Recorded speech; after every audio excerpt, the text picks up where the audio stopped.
રામ બધા મિત્રોને કેમ છો? મજામાં દેશો. તો હવાનો છે ને બ્લોગ નહોતો ઉતાર્યો અને અત્યારે વ્યાય છીએ અમે છે ને કેરીયું જોવા. કેરીયું તમને દેખાડો રહ્યો.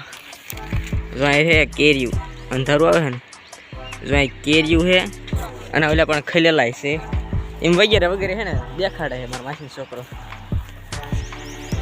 જો આવો કંઈક છે ને નોખો બગીચો જ છે. અને આ છે ને અજમો છે. આ તો મેં પહેલી વાર જોયો છે. સોયગો છે પણ સોયો પહેલી વાર આવો થાય. અને ઓલો અહીંયા કેહુડા પાડા છે. કેહુડા મારા બીજા માસી છોકરો કેહુડા પાકી ગયા. મિત્રો કહેતો હતો ને કે આ ખીલેલા હોય છે. જો ખીલેલા છે અને જો છે ને આમ કેટલા છોડવા છે તે ઘણા છોડવા છે. બધા છોડવે આવી ગયા છે ખીલેલા. અને અહીં કે છે ને આ રીંગુ હોય તો બાંધી દીધી છે એટલે રીંગુ બાંધવી પડે. જો મિત્રો છે ને આ શેરડી પણ છે. શેરડી એટલે છે ને વગેરે વગેરે છે ને બધું છે. એટલે કે આખો બગીચો જ છે. એટલે છે ને બધું અહીં મળે રહે. બકાલું શાક બકાલું બધું. અહીં જો લીંબુ હોય તે છે, ચીકુ હોય તે છે. એટલે બધું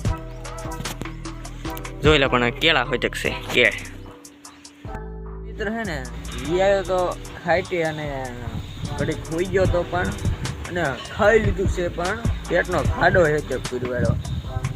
અને જો અહીંની વાત કીધી તો મિત્રો છે ને અહીં એક ઘર છે અને સામે એક કારખાનું છે, મોટું કારખાનું છે જે છે ને લોઢા ટીપવાનું છે. એટલે કે ખાવડા ને એવું બનાવવાનું છે. આ એવું કંઈક છે. અને અમારા માસેમની વાડીનું કામ કરે એટલે કે બાઈક એવું રાખે